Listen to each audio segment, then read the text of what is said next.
Good morning, mate. Mark Schneider here today, and it's kind of weird. I'm in my home. There's a grocery list. We have a microwave now. There's a cat. Hi, Sora. Hi. Good thing ran away. Sora was being so cute earlier. She was sitting in here like, I gotta take my shirts out of there eventually. I need to go through to see like what I want to keep, because these two drawers are for me, but these two top drawers are going to be for the kid. And I need to buy a pad because it's a changing table. It's my blanket. Don't mind me. It's my blanket. That's a changing table for the unborn child. We also do have a crib coming on its way. But today, that's not the main focus today. Today is, I want to build this barbecue. I bought myself a barbecue. I'm really happy about it. I spent more than I wanted to.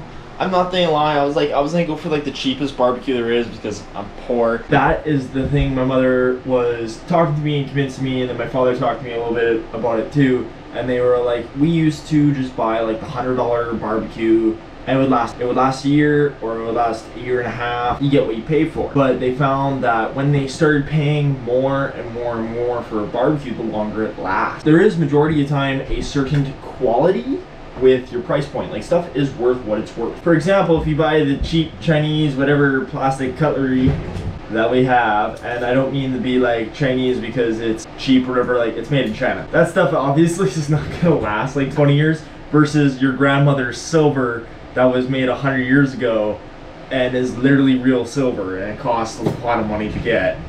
Lasts way longer. I'm not gonna lie on that. That was a bad analogy. Here's a better analogy. It was like the cheap lawnmowers versus the expensive lawnmowers, all the high-end lawnmowers, because I deal with small engines. The cheap lawnmowers of then don't last. They lasted like maybe 4 years, and there is many things to factor into that. One, people are buying the cheapest lawnmower they can afford. The second part of it is they're built with cheaper components, so they could be cheaper for the consumer, as well as people who typically can afford the cheapest option typically don't maintain them the best because they do not have extra money to spend on it, which is not fault of them of their own. That's just most likely the case. So they don't last over time. But then when people buy the most expensive option, is typically made with higher components or whatever. And the reason I say like lawnmowers is my father just bought a brand new Husqvarna riding lawnmower. It has all the fancy options with it. You can even hook your hose up to it, up to the mower deck, and run the hose for a couple seconds with the mower going. It'll clean out the deck. Like, that's super cool. That's a super maintenance feature that's just not on the lower models. And it has a motorcycle engine.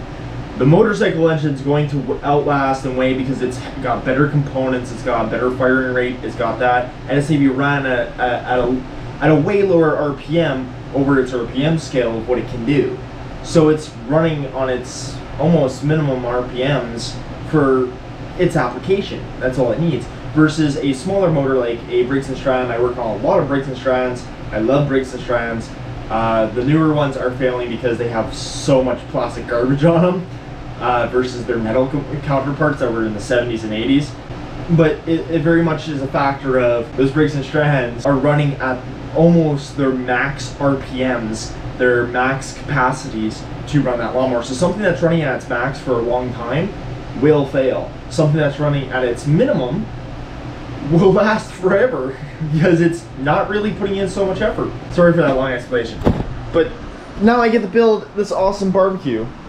I'm super happy about this. I want a smoker in the future and stuff because I do plan on this fall going hunting and getting some deer. But this will keep the house way cooler because when you cook on a stove and an oven and stuff, it generates heat, especially an older stove with an element system in here versus induction. Induction creates way less heat because it's just transferring the heat directly to the pan by magnetism is kind of an explanation on it. In an old element stove and stuff like this, even though this is clean other than just made breakfast, it creates a lot of heat and the heat spreads. So as the heat spreads, heats up the entire apartment, and that little AC unit, because we don't have central air or anything, has to work harder in keeping the home cool. So by having an outside cooking force, the cooler we can keep our home without heating up by our main cooking factor. Because like if you know, cooking chicken, cooking pork chops stuff can all take anywhere from half an hour to an hour to cook depending on how you're cooking. So I was waiting for the oven to preheat and all that. So I'm gonna get into this.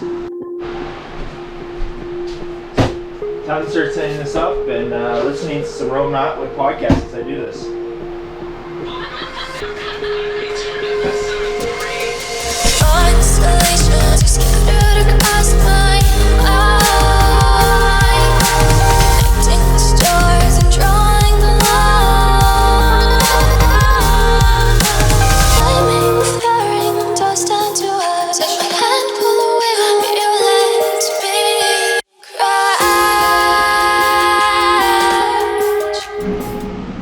was not expecting building a barbecue to take this many pieces. Hi Sarah, lots of styrofoam, lots of cardboard. I have all this, I have the instruction manuals. It didn't come with any tools. Looks like it's just the standard Phillips head, which I think I have somewhere around here. Yeah, look for that now. Let's have the Roman Atwood podcast going as I built this.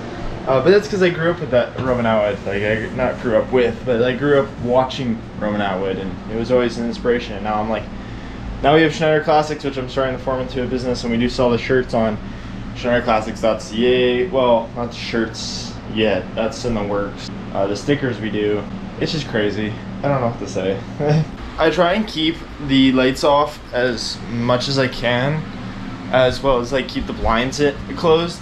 Because when blinds close and stuff in a darker space, it keeps it cooler and colder. And the lights off because, well, then power. Because that thing runs all the fucking time. Now I can get into this.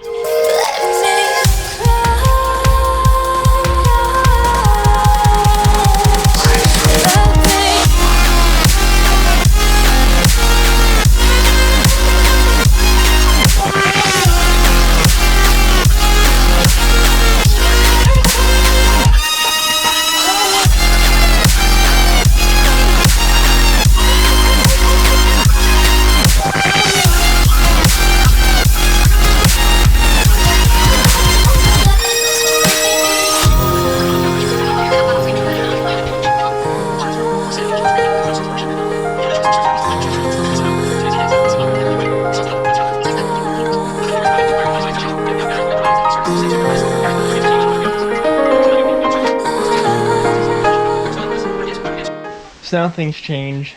No longer, I'll finish the barbecue later tonight, but buddy asked me over. I'm doing some fluid changes on it. I would like to record it, but I'm just helping them out. I just want to quickly help them out, so it's not going to be a video on its own, but doing a nice Polaris. And some of you might recognize that thing from if you watch Schneider Classics.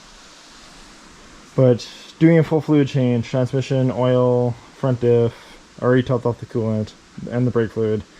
Going and greasing all the points, checking on the battery, all the fun stuff. So sometimes plans change. Just gotta be prepared on the fly. Back to your previous programming.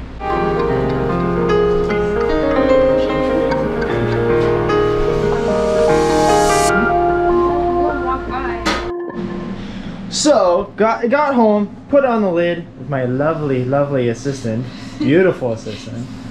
And now we gotta go again because this Munction is here to help, so I can get a dryer in my unit. He's not amused. What? Dryer out of the dungeon. Now going in the back of the truck. Could you stop vlogging everything for 5 seconds? No.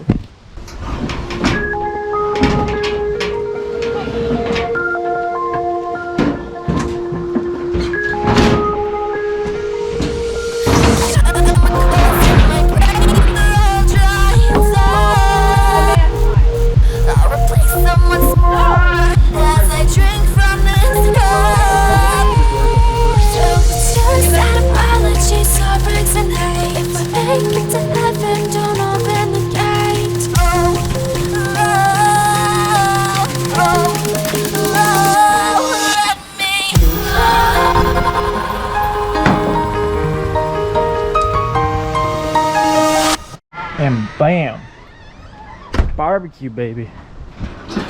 Barbecue. Locked up. The barbecue. I like all the white. Kind of reminds me, like, I wish the lettering here on the thing was white. I might paint it. But I like this. Barbecue.